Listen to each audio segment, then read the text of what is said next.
اور اس کے ساتھ پھر خرافات یہ جو شامل ہو چکی ہیں، اس نے معاشرے کو پیس کے رکھ دیا۔ جو مزارات پہ ہو رہا ہے ہم ڈٹ کے اس کا انکار کرتے ہیں، اللہ کے علاوہ کسی کے سامنے سجدہ جائز نہیں، بلکہ ہمارے امام احمد رضا خان فاضل بریلوی نے لکھا ہے، آپ فرماتے ہیں کہ سجدہ قبور بالاتفاق حرام ہے اور طواف قبور بالاتفاق حرام ہے، زیارت قبور بالاتفاق جائز ہے، بوسہ قبور مختلف فی ہے، احوط یہ ہے کہ نہ دیا جائے، یعنی بوسے سے بھی اگر گریز کر لیا جائے تو کسی کو کوئی اور شائبہ نہ ہو تو یہ بھی بہتر ہے۔ لیکن خیر بوسے کے بارے علماء قائل ہیں، اس پر دلائل بھی موجود ہیں، لیکن قبروں کے سامنے یوں ہی کھڑے ہو جانا اور کھڑے ہو کر کے یوں سر جھکانا یہ جائز نہیں۔ حضرت مجدد کی تعلیم کیا تھی؟ یہی بات کہی تھی اکبر نے کہ سجدہ نہیں کرتے تو ساری جھکا دی، آپ نے فرمایا نہیں جھکاؤں گا۔ پھر اس نے آپ کو دربار میں بلوایا، سازش کی، دروازہ چھوٹا رکھا کہ حضرت مجدد الفسانی جب داخل ہوں گے تو سر جھکا کے تو گزریں گے تو کہوں گا لو سر جھکا ہی لیا، لیکن جن کے سر کو اللہ بلند کرے کون جھکا سکتا ہے۔ حضرت مجدد جب دروازے پہ پہنچے تو سمجھ گئے کہ یہ میرے لیے ایک جال بنا گیا ہے کہ جھکوں گا تو گزروں گا، آپ نے پہلے اپنی ٹانگیں داخل کی۔ تو اقبال خراج پیش کرتا ہے، حاضر ہوا میں شیخ مجدد کی لحد پر، وہ خاک کے زیر فلک مطلع انوار، گردن نہ جھکی جس کی جہانگیر کے آگے، جس کے نفس گرم سے ہے گرمی احرار، وہ ہند میں سرمایہ ملت کا نگہبان، اللہ نے بر وقت کیا جس کو خبردار۔ اس لیے کسی کو اپنے سامنے جھکانا یا کوئی میرے لیے کھڑا ہو، حضور نے یہ بھی فرمایا کہ جو شخص یہ ارادہ رکھے کہ میرے لیے لوگ کھڑے ہوں اپنا ٹھکانہ جہنم میں تلاش کرے۔ آج خود اگر کوئی کھڑا ہو جائے تو یہ اس کی مرضی، اور حضرت سعد آئے، حضور نے فرمایا قوموا الی سیدکم، یہ تمہارا سردار آیا، اس کا اٹھ کے استقبال کرو۔ لیکن اگر کوئی خود چاہے کہ میرے لیے کھڑے ہوں تو اس کے لیے یہ وعید فرمائی۔ اس طرح اگر تمہارے کوئی ہاتھ چوم لیتا ہے لیکن ہاتھ چومنے کے بغیر یوں گردن جھکانا یہ درست نہیں ہے، لیکن ہاتھ چومنے کے لیے تو وہ صحابہ کے عمل سے ثابت ہے۔ لیکن اگر کوئی چاہے کہ میرے ہاتھ چومے جائیں اور اگر جو نہیں چومتا تو اس سے ناراض ہو جاتے ہیں۔ میں ایک دفعہ ایک صاحب کو ملنے گیا تو ہم ہر شخص کے ہاتھوں نہیں نہ چومتے، آخر جو ہے وہ کسی کے ہاتھ چومنے ہو تو پھر کچھ دیکھنا بھی تو ہوتا ہے، دل اسے دے دیں جو دل بر ہی نہ ہو، تو ہم تو کسی کے ہاتھ چومتے ہیں نا، ہم وہ ہاتھ چومتے ہیں، وہ پاؤں چومتے ہیں جو راہ حق کے مسافر ہوتے ہیں، ہم ان ہاتھوں کو بوسہ دیتے ہیں اور اگر ہماری آنکھوں کی پلکوں کے ساتھ لگ جائیں تو اعزاز سمجھتے ہیں۔ تو خیر میں نے مصافحہ کیا تو ناراض ہو گئے، انہوں نے پکڑ کے میرے ہاتھ چوم لیے، کہنے لگے لو کیا بگڑا ہے میرا؟ میں نے کہا کہ ٹھیک ہے تمہارا کچھ نہیں بگڑا لیکن میرا بھی کیا بگڑا اگر نہیں چومے تو یہ عجیب سی کہانی ہے، ناراض ہو جاتے ہیں، ایک بت خانے بنے ہوئے ہیں، لوگ آئے ہمیں خدا بلاؤ، تم نے اپنی پوجا شروع کروا دی، لوگ آئے کہ خدا کا نام جپا جائے اور تم صرف اپنی ہی خوشامد چاہتے ہو، ہر وقت تمہارا ہی ذکر ہو۔ میں کتنے آراس کو جانتا ہوں جہاں اللہ رسول کا ذکر نہیں ہوتا، پیر کا ہی ذکر ہوتا ہے، کرامتیں بیان ہوتی ہیں، اور پھر آج کل جھوٹی کرامتوں کا ایک کاروبار چلا ہوا، عجیب رنگ ڈھنگ ہے، عجیب بات ہے، خوابیں گھڑی جا رہی ہیں، کرامتیں گھڑی جا رہی ہیں۔ میرے پاس بھی کئی لوگ آئے خوابیں لے کر، جی یہ ہم نے دیکھا ہے، میں نے کہا تم نے دیکھا ہوگا میں نے نہیں دیکھا ہے۔ لوگ بڑے مفاد پرست ہیں، بڑے بڑے رنگوں میں آتے ہیں۔ ایک بندہ میرے پاس ایک دفعہ آیا کہ جی میرے پاس 12 موئے مبارک ہے، میں 2 آپ کو دینا چاہتا ہوں۔ میں نے کہا تو لوٹ سیل لگائی ہے، موئے مبارک کوئی تماشا ہے جہاں سے مرضی کو بال اٹھا کے کہہ دیتا ہے یہ حضور کا موئے مبارک ہے؟ یہ کوئی تماشا ہے؟ اگر کوئی ہے اور کثرت سے دنیا پر موجود ہیں وہ تو برکت والی بات ہے، لیکن آج ہر نئی میں رازدار دی شدے والی بات ہے، اور ہر شخص جو مرضی دعویٰ۔ ایک بندے نے ایک دن مجھے رات کو فون کیا، جناب کہاں ہیں؟ میں نے کہا گھر میں ہوں۔ کہنے لگا باہر نکل کے دیکھو۔ میں نے کہا کیا ہے؟ کہا جی آسمان کی طرف دیکھو۔ میں نے کہا ہوا کیا ہے؟ کہنے لگا چاند کے اندر حضور کی تصویر ہے۔ میں نے کہا تو پاگل ہے، لوگوں نے زندگیاں گزار دی اور زیارت نہ ہوئی، اور تو جو ہے لوٹ سے لگا دی ہوئی ہے کہ چاند کے اندر تصویر لگا دی۔ میں نے کہا کمال ہے، بات کرنے والی ہے تیری۔ ہمارے ہاں ذوف الاعتقادی اتنی پھیل گئی ہے کہ جو بات کرے لوگ پیچھے دوڑ پڑتے ہیں۔ کئی ایسے واقعات ہوئے ہیں، کوئی کہتا ہے میرے گھر میں حضور کے قدم لگے ہیں، کوئی کچھ بول رہا ہے، کوئی کچھ بول رہا ہے۔ یہ لوگ اللہ سے ڈرتے نہیں ہیں، خوف نہیں کرتے۔ جھوٹی خوابیں، جھوٹی کرامتیں اگر سچی ہیں تو میں ان کا انکار نہیں کرتا، لیکن اس وقت معاشرے کے اندر جو کچھ ہو رہا ہے میں اس کی نشاندہی کر رہا ہوں۔ اپنے بھی خفا مجھ سے ہیں، بیگانے بھی ناخوش، میں زہر حلاحل کو کبھی کہہ نہ سکا کند، بات وہی کہتا ہوں سمجھتا ہوں جسے حق، نئے ابلہ مسجد ہوں نئے تہذیب کا فرزند۔ میں کہتا ہوں کہ جھوٹوں کے پیچھے چلو گے رسول اللہ ناراض ہو جائیں گے تم سے۔ یہ جرأت کیوں کرتے ہو؟ یہ ہمت کیوں کرتے ہو؟ کیوں جھوٹے دعوے کرتے ہو؟ سچ بولو، تمہارے پیچھے کوئی لگے یا نہ لگے اس کی پرواہ نہیں ہے۔ یا ایھا الذین آمنوا اتقوا اللہ وقولوا قولا سدیدا، اللہ فرماتا ہے ایمان والو سیدھی سیدھی بات کرو، پھر کیا ہوگا؟ یصلح لکم اعمالکم ویغفر لکم ذنوبکم، وہ تمہارے اعمال بھی ٹھیک کر دے گا، تمہارے بخشش بھی فرما دے گا۔ نہ لوگ اکٹھے ہوں، نہ مجمع بنے، نہ حلقہ بنے، یار یہاں تو 72 ہوں تو وہ بھی قبول ہیں۔ یہاں مقدار نہیں دیکھی جاتی، یہاں معیار دیکھا جاتا ہے، سر نہیں گنے جاتے، دل گنے جاتے ہیں۔ یہاں یہ دیکھتے ہیں، مت لوگوں کو جو ہے وہ کھلونے دے کے بہلاؤ اور لوگوں کی عقیدتوں کو لوٹو اور لوگوں کے ساتھ ظلم کرو، زیادتی کرو، اپنی آخرت بھی کالی کرو اور لوگوں کی آخرت بھی کالی کرو۔ آپ دیکھیں دائیں بائیں، اپنی نظر رکھیں، نگہباں بن کے جو اہل چمن کی آبرو لوٹے۔ چمن والو عقیدت چھوڑ دو ایسے نگہباں کی، کوئی حق کا مسافر تلاش کرو، چاہے اس کے کپڑے پھٹے ہوئے ہوں، کرامت اس کی نہ ہو ساری زندگی کے اندر، لیکن محمد عربی کی غلامی تو ہو نا۔ حضرت شاہ نقشبند بخاری سے کسی نے پوچھا حضور آپ کی کوئی کرامت؟ فرمانے لگے اس سے بڑی کرامت کیا ہو سکتی ہے؟ اتنے گناہوں کے باوجود زمین پہ چل رہا ہوں اور زمین مجھ کو دنسا نہیں لیتی اپنے اندر۔ ہمارے بزرگوں کی تو کہانیاں یہ تھیں، اور آج تھوک کے حساب سے کرامتیں دی جا رہی ہیں۔ آج کے پیروں کی اتنی کرامتیں، غوث پاک کی بھی اتنی کرامتیں بیان نہیں ہوتی جن کی کرامتیں بیان ہو رہی ہیں، دڑا دڑ کرامتیں بیان کر رہے ہیں۔ ایک بندے کے یہاں بچہ پیدا ہوا اور اس نے یہ شور کر دیا کہ یہ رمضان کے دنوں میں دودھ نہیں پیتا، اس لیے کہ حضرت غوث پاک بھی نہیں پیتے تھے، وہ بھی پیدائشی غوث تھے اور یہ بھی پیدائشی غوث ہے، اور رمضان کے دنوں میں دودھ نہیں پیتا۔ اچھا کوئی 2-4 ماہ گزرے تو اس غوث کی ماں کو طلاق دے کے نئی عورت سے شادی کر لی۔ میں نے کہا کم از کم اتنا تو خیال رکھتے، جس نے غوث جنم دیا ہے اس کو تو عزت سے گھر سے رکھتے۔ تو یہ کیا تماشے ہیں؟ کیا لوگ بے وقوف ہیں؟ اب لوگ سمجھنے لگے ہیں، لوگ جو ہے وہ ان وجہ سے پھر دور دین سے ہوتے ہیں، نقصان یہ ہوتا ہے۔ لیکن میں آپ کو کہتا ہوں دنیا سے حق ناپید نہیں ہوا۔ اگر مداری گر موجود ہیں، ڈاکو لٹیرے اور چور موجود ہیں، تو حق کا ڈنڈورا دینے والے بھی اس دھرتی پہ بستے ہیں۔ ہمارا رویہ یہ ہے کہ ہم کسی ایک شخص سے بدزن ہو جاتے ہیں تو پورے طبقے سے بدزن ہو جاتے ہیں۔ کئی بندوں کو میں سمجھو میں دیکھا ہوا ہے پیروں کو، اور تو نے دیکھے ہوئے ہی نہیں، جن کو مل کر زندگی سے عشق ہو جائے وہ لوگ شاید آپ نے دیکھے نہ ہو، مگر ایسے لوگ بھی ہیں کہ جن کو دیکھ کر کے زندگی گزارنے کا ڈھب آ جاتا ہے، سلیقہ اور طریقہ آ جاتا ہے۔ ان لوگوں کی تلاش کرو۔ اگر ایک دکان سے کپڑا صحیح نہ ملے، سودا صحیح نہ ملے، تو آپ جو ہے کیا کھانا پینا چھوڑ دیتے ہیں؟ آپ کو پتا پورے شہر سے مٹھائی کہاں سے اچھی ملتی ہے، آپ کو پتا پورے شہر سے کپڑا کہاں سے اچھا ملتا ہے، آپ کو پتا پورے شہر میں جو ہے وہ فلاں چیز اچھی کہاں سے ملتی ہے۔ دین بھی ڈھونڈو کہاں سے خالص ملتا ہے اور کہاں سے نہ خالص ملتا، اس کے لیے محنت کرنی پڑے گی۔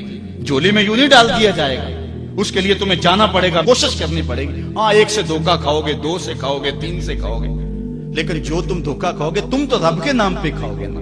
حضرت عمر رضی اللہ تعالیٰ عنہ کی عادت تھی، جو غلام لمبی نمازیں پڑھتا اس کو آزاد کر دیتے۔ غلاموں کو سمجھ آ گئی، لمبی نمازیں پڑھنی شروع کر دی، آپ آزاد کر دیتے۔ کسی نے کہا عمر تم تو بھولے آدمی ہو، یہ نمازیں اللہ کے لیے نہیں پڑھتے، یہ ذاتی کے لیے پڑھتے ہیں۔ تو حضرت عمر نے کہا یہ مجھے اللہ کے نام پہ دھوکہ دیتے ہیں، میں 100 بار کھانے کے لیے تیار ہوں۔ ایک جگہ سے دھوکہ کھایا، 2 سے کھایا، 3 سے کھایا، 4 سے کھایا، جب تمہاری نیت ٹھیک ہوگی منزل ضرور ملے گی، یہ ہو نہیں سکتا۔ خورش دے بدرا جو کب کو امام کہ یک روز افتد ہمائے بدام۔ سادی کہتے ہیں چارہ ڈالتا جا، دانا ڈالتا جا، کبھی تتر آئے گا، کبھی مور آئے گا، کبھی کبوتر آئے گا، پھر ایک دن جس کو تو تلاش کرتا ہے وہ ہما بھی تو آ ہی جائے گا نا۔ اس لیے حق کے سفر کو نہ چھوڑنا، چلتے رہنا اور راہ حق کی منزل پر انشاءاللہ ایک دن ضرور گامزن ہوگے۔ ہمیں اپنے کردار پر توجہ دینے کی ضرورت ہے، اس لیے کہ امت مسلمہ کو کردار کی عظمت ہی سکھلائی گئی ہے اور ان کا کردار ہی ان کو باقی لوگوں سے ممتاز اور نمایاں کرتا ہے۔ حضرت شاہ نقشبند بخاری علیہ رحمہ کا قول ہے، جس شخص کی خاموشی فائدہ نہیں دیتی اس کی تقریر بھی فائدہ نہیں دیتی۔ مطلب کیا کہ جس کے کردار میں چمک نہیں اس کی گفتار بھی دلوں پہ نہیں اترتی۔ ہواؤں میں اڑتی ہوئی تتلیوں کی طرح لفظ اپنا رنگ تو جمائیں گے لیکن من میں نہیں اتریں گے۔ لفظ وہی اتریں گے جو دل سے نکلیں گے۔ از دل خیزت بر دل ریزت، اسحد و بلال عند اللہ اشہد۔ بلال کی اسحد وہ دھوم مچا دیتی تھی کہ جو آج اشہد کے اندر بھی نہیں ہے، وہ خلوص کی کہانی تھی، وہ کردار کی برکت تھی۔ آج ہمارے کردار لٹ گئے ہیں۔ ایک زمانہ ہوا، ایک کتاب چھپی تھی عرب کا چاند، اور اس کا رائٹر تھا سوامی لکشمن پرساد. ایک انڈین رائٹر ہے جس نے حضور کی سیرت پہ یہ کتاب لکھی. کتاب کیا ہے کہ سطروں میں چراغ رکھے ہوئے 200-250 صفحات پہ مشتمل حضور کی سیرت پر اس نے یہ ایک نایاب نگینے کی صورت میں ایک کتاب پیش کی ہے. کسی نے سوامی لکشمن پرساد کو کہا کہ تو مسلمانوں کے نبی کی سیرت پر اتنی خوبصورت کتاب لکھی کہ جو پڑھتا ہے اس کا ایمان تازہ ہوتا ہے. اس کتاب کو لکھ کر کے تو خود اس نبی آخر الزمان کا غلام کیوں نہیں بنا؟ تو سنیے جو سوامی نے جواب دیا، وہ ہماری آنکھیں کھول دینے کے لیے کافی ہے. اگر نہ سوچیں تو الگ بات ہے. کسی زمانے میں ہمارے اس روڈ پہ ایک گاڑی چلتی تھی، اس کے پیچھے لکھا ہوا تھا عقل نہ ہو تو موجہ ہی موجہ. لیکن اگر عقل ہو تو سوچا ہی سوچا. اگر ہم نہ سوچیں تو الگ بات ہے، لیکن اگر سوچیں تو اس کا جواب اتنا زناٹے دار تماچا ہے کہ صدیوں اس کی کسر نہ جائے. کسی نے پوچھا سوامی تو مسلمانوں کے نبی کی سیرت پر اتنی خوبصورت کتاب لکھی ہے، تو خود اس نبی کا غلام کیوں نہیں بن جاتا؟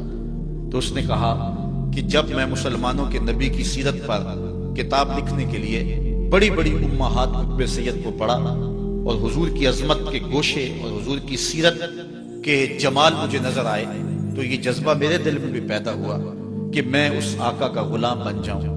لیکن جب میں موجودہ مسلمانوں کے کردار کو دیکھتا ہوں تو میں کہتا ہوں میں ہندو ہی ٹھیک ہوں. ہمارا کردار لوگوں کے ایمان کے راستے میں رکاوٹ بنا ہوا. ایک وہ زمانہ تھا امام محمد کا جنازہ اٹھتا ہے، پورا بصرہ امڈ آیا. یہودی عیسائی بھی رہتے تھے اس شہر میں. کہا یارو مسلمانوں کے امام کا جنازہ ہے، چلو تم بھی شامل ہو جاؤ. آخری رسومات میں شامل ہونے کے لیے وہ بھی آ جاتے ہیں. لوگ ذوق و شوق سے بڑھ بڑھ کے جنازے کی چارپائی کو کندھا دینے لگتے ہیں. اور کسی عیسائی اور یہودی کا جی چاہا نا کہ چلو مسلمانوں کے امام کے جنازے کی چارپائی کو میں بھی کندھا دے لوں. ہمیں تاریخ نے بتایا جو ہی اس کا کندھا امام کے جنازے کی چارپائی کو چھوا، لبوں پہ کلمہ جاری ہو گیا. ہمارے بزرگوں کی لاشیں بھی کلمہ دیتی تھی، اور آج ہماری زندہ لاشیں لوگوں کے ایمان کے راستے میں رکاوٹ بنی ہوئی. آج ہم کھڑے ہو کے دعویٰ تو کرتے ہیں کہ ہم امریکہ سے ٹکر لیں گے، ہم ٹکڑے ٹکڑے کر دیں گے، پاش پاش کر دیں گے. لیکن کبھی جھانک کر کے دیکھا اپنی حالت دیکھی؟ ہماری مسجدوں کی لیٹرینوں کے گندے لوٹے بھی زنجیروں سے بندھے ہوئے. آج گرمی کا موسم ہے، اگر کوئی باہر واٹر کولر نصب کرتا ہے تو اس کے پاس جو گلاس رکھتا ہے اس کو زنجیروں سے باندھ کر کے رکھنا پڑتا ہے. تمہاری مساجد کے اندر جوتے اٹھائے جاتے ہیں. یہ ہے تمہارے کردار کی جھلک. اور دعویٰ دیکھیے کہ ہم امریکہ کے ٹکڑے کر دیں گے. لفظوں سے امریکہ نہیں ٹوٹے گا، ہم نے عمل دکھانا پڑے گا. صرف ہم ان کی طرف نفرت سے تھوک دیں تو ان کی توپوں میں کیڑے نہیں پڑ جائیں گے. ہمیں اس کے مقابلے میں کچھ کرنا ہوگا. آج ہم کہتے ہیں کہ ہم ٹکڑے کر کے رکھ دیں گے، لیکن اپنے کردار کو دیکھا، اپنے آپ کو تو بدلنے کے لیے ہم تیار ہیں. اپنی حالت کبھی ہم نے دیکھی ہم کس جگہ پہ کھڑے؟ اپنے آپ کو تبدیل کریں اور اپنے اندر تبدیلی لائیں، اپنے اندر ایک تغیر پیدا کریں اور اپنی ذات کو مؤثر بنائیں. بالخصوص جو ذمہ دار لوگ ہیں، جو وارثان محراب و منبر ہے، اگر جو بات کرتے ہیں اس کے پیچھے عمل کا زور ہوگا تو پھر بات اثر کرے گی. پھر کوئی وجہ ہی نہیں ہے کہ بات دل تک نہ پہنچے. از دل خیزت بس دل خیزت، دل سے نکلے گی دل تک پہنچے گی. پہلی بات عقیدے کی اصلاح کریں اور اس میں کوئی پل پلا پن نہ ہو. عقیدہ صحیح نہیں ہے تو کوئی عمل قبول نہیں ہے، کوئی نیکی قبول نہیں، ہر شے برباد ہے. دوسری بات، اپنے والدین کی نافرمانی کبھی نہ کریں. امام رازی نے لکھا ہے کہ ایک گناہ ایسا ہے جس کی سزا آخرت میں تو ملتی ہی ملتی ہے، دنیا پر بھی ضرور ملتی ہے، اور وہ والدین کی نافرمانی. اور ایک نیکی ایسی ہے جس کا فائدہ آخرت میں تو ہوتا ہی ہوتا ہے، دنیا میں بھی ضرور ہوتا ہے، اور وہ والدین کی فرما برداری ہے. نہیں تو نشان لگا لے شخص پہ جو والدین کا گستاخ ہے، ساری زندگی اس کو ذلیل ہوتے دیکھیں گے. اور اس شخص پہ بھی نشان لگا لے جو والدین کا فرما بردار ہے، زندگی میں آپ اس کی پگڑی کو کبھی جھکا ہوا نہیں دیکھیں گے. اللہ اس کی عزت کی حفاظت کرے گا. اور والدین کے لیے جو شخص روزانہ دعا کر دیتا ہے، میں نے کتب میں پڑھا ہے، ساری زندگی اس کے رزق میں بے برکتی نہیں آتی. اس لیے اپنے والدین کو راضی کرنا، عقیدے کی درستگی کے بعد اپنے والدین کو جا کے راضی کرنا. اگر کسی کے والدین ناراض ہیں، ہاتھ جوڑ کے معافی مانگنے میں کوئی شرم محسوس نہ کریں، پاؤں پکڑ لیں، منتیں کریں، ان کو راضی کر لیں. اللہ کی رضا والدین کی رضا میں، اور اللہ کی ناراضگی والدین کی ناراضگی میں ہے. اور حضور علیہ السلام نے فرمایا 4 لوگ ایسے ہیں جن کو جنت میں جانے سے کوئی شے نہیں روک سکے. وہ 4 لوگ کون ہیں؟ ایک وہ شخص کہ جو اس حال میں مرا کہ اس کے والدین اس پہ راضی تھے۔ دوسرا وہ شخص کہ جس نے ایسی سچی توبہ کی کہ گناہ کی طرف دوبارہ پلٹنا اس کے لیے اتنا مشکل تھا جس طرح تھن سے نکلا ہوا دودھ واپس جانا مشکل ہے۔ تیسری وہ عورت جو اس حال میں دنیا سے رخصت ہوئی کہ اس کا شوہر اس کے اوپر راضی تھا۔ اور چوتھا وہ شخص کہ جس کے بال بچے زیادہ تھے، ذرائع آمدنی تھوڑے تھے، لیکن اس کے باوجود اس نے اپنے بچوں کے پیٹ میں حرام کا ایک لقمہ نہیں جانے دیا۔ اپنی نظر اور شرمگاہ کی حفاظت کریں۔ اس دور کا سب سے بڑا فتنہ یہ ہے کہ نگاہیں پاک نہیں رہی، نگاہیں غلیظ اور گندی ہو گئی، شرمگاہوں میں وہ تقدس نہیں رہا ہے۔ حضور علیہ السلام نے ارشاد فرمایا، من زنا زنیا بہی ولو بہی تانے دارے ہی، جس شخص نے زنا کیا یہ عمل اس کے گھر بھی لوٹے گا، اگرچہ اونچی اونچی دیواریں کیوں نہیں کر دیتا۔ یہ مکافات عمل ہے۔ گندم از گندم پرویت جو جو از مکافات عمل غافل مشو۔ گندم بو گے تو گندم کاٹو گے، جو بو گے تو جو کاٹو گے۔ نظر کو تقدس دو، نظر کو پاکیزگی دو۔ حضرت لقمان حکیم کہتے ہیں کہ میں کئی نبیوں سے ملا ہوں، کئی نبیوں سے ملاقات کی ہے، اور میں ان سے 2-2 4-4 باتیں جمع کی ہیں، اور ان ساری باتوں کو میں نے جمع کر کے 100 باتیں جمع کی ہیں، اور ان کا پھر میں نے خلاصہ تیار کیا ہے۔ ان میں 8 باتیں الگ کی ہیں۔ ان 8 باتوں میں ایک بات یہ ہے، جب کسی کے گھر جاؤ تو نظر کو حفاظت میں رکھو۔ جس شخص کے مہمان بنو، جس کے گھر جاؤ، تمہاری نظر نہ بھٹکنے پائے۔ نظر اگر غیر محرم کو شہوت سے دیکھتی ہے، حدیث میں آتا ہے کل قیامت کے دن جہنم کی آگ سے بھر دی جائے گی، وہ سخت رسوا ہوگا۔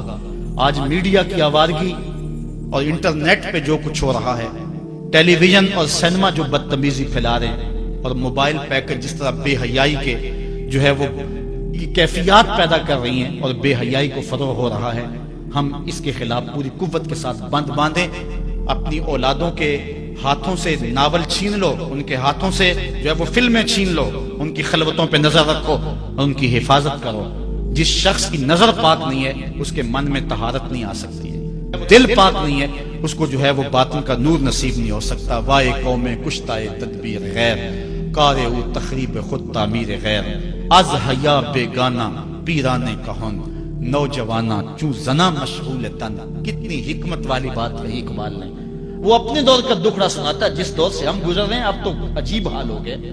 اقبال کہتا ہے یہ جو میرا دور ہے، جوان تو جوان رہے، بوڑھوں کی نظروں میں حیا نہیں رہا۔ از حیا بیگانہ پیرانے کہن، بوڑھے لوگوں کی آنکھوں میں بھی اقبال کہتا ہے حیا نہیں رہا۔ نوجوانہ چوں زنا مشغول تن، اور نوجوان عورتوں کی طرح اپنے تن کے ساتھ لگے ہوئے ہیں، اپنے تن کو سنوارنے میں ہر وقت کنگھی پٹی میں لگے ہوئے ہیں۔ یہ مردوں کا کام نہیں ہوتا، یہ دلیروں اور بہادروں کا کام نہیں ہوتا، یہ عورتوں کے وظیفے ہیں۔ در دل شاں آرزوہا بے ثبات، مردہ زائن از بطون امہات۔ ان کے دلوں میں آرزویں کوئی اور ہی ہیں، اور ماؤں کے پیٹوں سے مردہ جنم لے رہے ہیں۔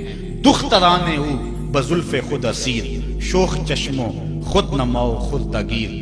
اور قوم کی بیٹیاں اپنی زلف کی خود قیدی ہو چکی ہیں، اور ہر وقت جو ہے وہ اپنے آپ کو آئینے میں دیکھتی رہتی ہیں۔ ساختہ پرداختہ دل باختہ، ابروان مثل دو تیغ آختہ۔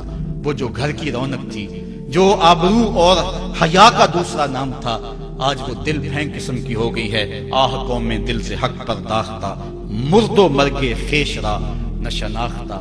اقبال کہتا ہائے قوم کہ جو مر گئی اور اسے ابھی تک پتہ ہی نہیں چلا کہ میں مر چکی ہوں اور جینے کا سامان نہیں کرتی۔ حضور نے فرمایا ہر دین کی کوئی پہچان ہوتی ہے، میرے دین کی پہچان حیا ہے، اگر حیا نہیں ہے تو دین ہی نہیں ہے۔ ہم مدینے کی گلی میں پھر دوبارہ چلتے ہیں۔ حضرت عمر رضی اللہ تعالیٰ عنہ کا دربار لگا ہے۔ ایک شخص کو پکڑ کر لوگ لے آتے ہیں کہ شخص نے ہمارے باپ کو قتل کر دیا۔ حضرت عمر رضی اللہ تعالیٰ عنہ نے پوچھا کیا ماجرا ہے بھائی؟ اس نے کہا جی واقعی میں ان کے باپ کا قاتل ہوں، لیکن میں نے قصداً قتل نہیں کیا۔ ہوا یہ کہ میں ایک مسافر ہوں، جا رہا تھا، راستے کے اندر سبز چراگاہ تھی، میرا اونٹ بھوکا تھا، اس چراگاہ میں داخل ہو گیا۔ اس کے بوڑھے باپ نے پتھر اٹھایا اور میرے اونٹ کو مارا، اس کی آنکھ نکل گئی۔ مجھے بڑا غصہ آیا، میں نے وہی پتھر اٹھا کر اس کے باپ کو دے مارا، لیکن وہ ایسے ٹھکانے پہ لگا کہ اس کا باپ فوراً فوت ہو گیا۔ میرا قصد اور ارادہ نہیں تھا، لیکن بہرحال میں اس بات کا اقراری ہوں کہ میں نے اس کے باپ کو قتل کر دیا ہے۔ آپ جو حکم سنائیں میں اس کو قبول کروں گا، لیکن میں ایک مہلت مانگتا ہوں۔ کہ میرے دوست میرے بھائی کی کوئی رقم میرے ذمے ہے، میرے پاس اس نے امانت رکھی ہوئی ہے اور وہ مجھے پتا ہے کہ میں نے کہاں چھپا کے رکھی ہوئی. اگر آپ فیصلہ کر دیتے اور میری گردن کاٹ دی جاتی ہے تو وہ امانت جو میں نے رکھی ہوئی ہے سنبھال کر کے میرے علاوہ کوئی جانتا بھی نہیں ہے تو وہ اس تک کون پہنچائے گا. اگر آپ مجھے 3 دن کی مہلت دے دیں تو میں جا کر کے اس کی امانت اس کو واپس کر کے پھر واپس آؤں گا، پھر یہ پھندا پھانسی کا میں اپنے گلے میں ڈلوانے کے لیے تیار ہوں. حضرت عمر رضی اللہ تعالیٰ عنہ نے فرمایا کہ کوئی شخص تیری ضمانت دے دے تو ہم تجھے چھٹی دینے کے لیے تیار ہیں. اس نے دائیں بائیں دیکھا، پورے مدینے میں اس کا کوئی شناسہ ہی نہیں تھا، واقف ہی نہیں تھا، ایک اجنبی شخص تھا. حضرت ابو ذر غفاری کھڑے ہو گئے، کہا حضرت عمر میں اس کی ضمانت دیتا ہوں. ضمانت دے دی گئی، وہ چلا گیا. تیسرے دن وعدے کا جو وقت تھا لوگ جمع ہو گئے، دربار لگ گئے، ابھی تک آنے والا نہیں آیا. لوگوں نے کہا ابو ذر تو نے غلطی کی ہے، ایک اجنبی کی ضمانت دی اور ابھی تک وہ نہیں آیا. اور میاں صاحب فرماتے ہیں ایک بار جو پھائیں اڑ جاندے ہو پھر کدی نہ پھنستے نے. ظاہر ہے وہ چلا گیا، واپس تو نہیں پلٹ کے آئے گا، اسے پتا ہے کہ آگے سیدھی سیدھی میری موت ہے، تو تم نے یہ کیا غلطی کی. خیر آپ نے فرمایا کہ اگر وہ نہ آیا تو یہ پھانسی کا پھندا میرے گلے میں ڈال لینا. لیکن بہرحال میں نے اس کی ضمانت دی. کچھ عرصہ بیتا کہ دور سے گرد و غبار اڑتا ہوا دکھائی دیا. جب صورت واضح ہوئی تو وہی شخص تھا. حضرت عمر فاروق رضی اللہ تعالیٰ عنہ کے دربار میں کھڑا ہو کہنے لگا حضرت کسی وجہ سے تاخیر سے پہنچا ہوں، معذرت چاہتا ہوں، اب جو حکم ہے پورا کیجیے. حضرت عمر رضی اللہ تعالیٰ عنہ اس کے پھانسی کے احکامات جاری کر چکے تھے. آپ نے فرمایا کہ ابو ذر یہ بتا کہ تو نے اس کی ضمانت کیسے دی جب تو اسے جانتا نہیں تھا. تو سنو حضرت ابو ذر غفاری نے کیا کہا. ایک اجنبی میرے محمد کے مدینے میں پناہ مانگ رہا تھا اور اس نے چاروں سمت دیکھا اور کوئی شخص نہیں تھا جو اس کو امان دیتا اور اس کی ضمانت دیتا. تو میں نے اس لیے ضمانت دے دی کہ نہ بھی آیا تو اپنی جان چلی جائے گی. کل کو یہ تو نہیں کہے گا کہ محمد کے مدینے میں کسی نے ضمانت مانگی تھی، پورے شہر میں کوئی ضمانت دینے والا نہیں تھا. اس کو کہا کہ انہوں نے تو ضمانت دے دی، میاں اب تو بتا کہ تو چلا گیا تھا، تجھے جانتا کوئی نہیں تھا، نہ پلٹ کے آتا تو تجھے کوئی پوچھنے والا نہیں تھا، تو تو نے یہ دوبارہ موت کے منہ میں کیوں اپنا سر رکھا ہے.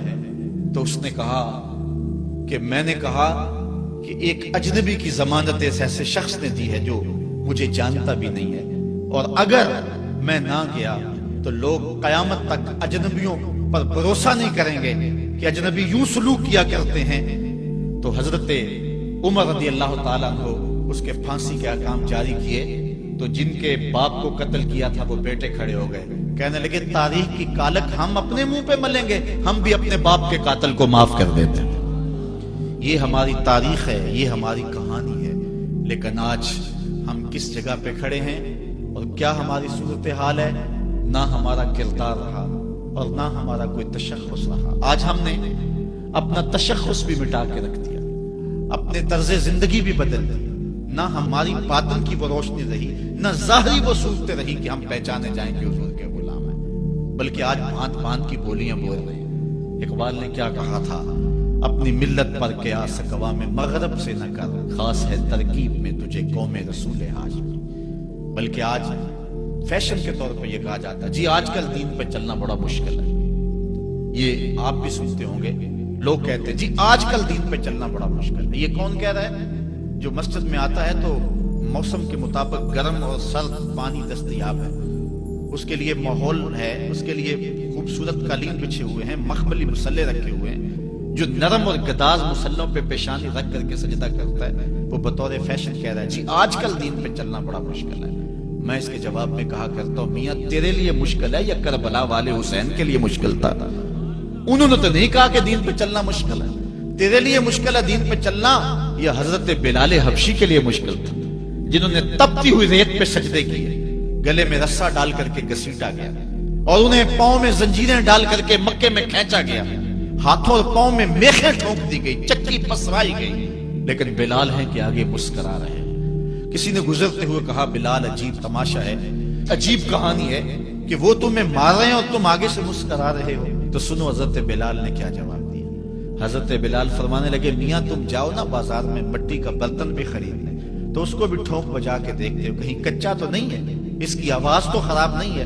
کہا تم تو مٹی کا پیالہ بھی خریدو تو ٹھونک بجا کے دیکھتے ہو کہیں کچا تو نہیں ہے، میرا مالک مجھے خرید رہا ہے، دیکھ رہا ہے بلال کہیں کچا تو نہیں ہے۔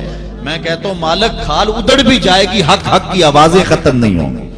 زخم پہ زخم کھا کے جی خون جگر کے گھونٹ بھی آہ نہ کر لبوں کو سی، یہ عشق ہے دل لگی نہیں۔ تو یہ ایک دین گریزی ہے، یہ عمل گریزی ہے۔ جی آج کل بڑا مشکل ہے، پہلی بات ہے مشکل ہو بھی تو ہمارے پاس کوئی دوسرا آپشن موجود نہیں ہے۔